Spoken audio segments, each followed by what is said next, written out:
Men and women are often sexually stimulated by different things. Men like to look. Because a man has a larger visual cortex than a woman, they are turned on by visual stimulation.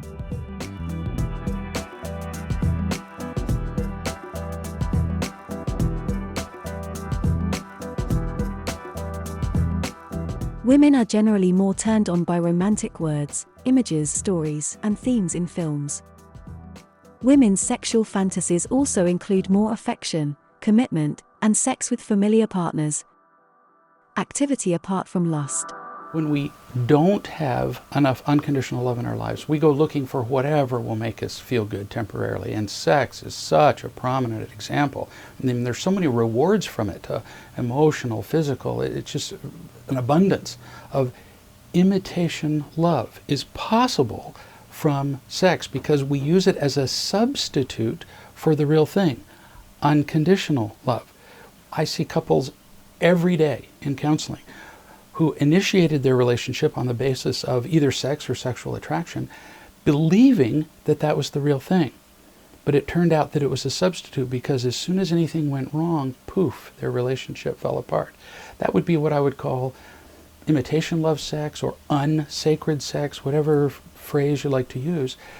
Whereas if two people feel unconditionally loved and are unconditionally loving toward each other, sex then becomes a delightful addition to the relationship instead of the foundation of it. It is true that men tend to be more visually centered when it comes to being attracted to women, or attracted to anybody for that matter, gross physical anatomy especially.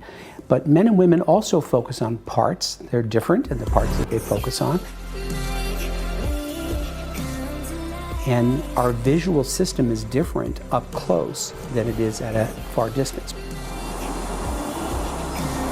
At a far distance, we have something called a dorsal visual system that's going from the very back of the head, the occipital lobe, across the top. And that's a down and dirty kind of visual system. It's very good for, like I said, gross physical anatomy, to look at someone from a long way and to either be attracted to them or to be afraid of them. So for safety, often we can track movements and so on and decide, oh, we're not going to get near that person, or we want to see more.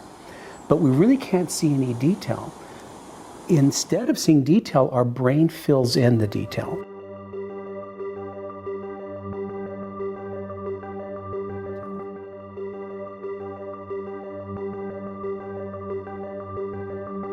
The brain fills in everything that's not there. It fills in gaps. We have a saying, love is up close, lust is at a distance.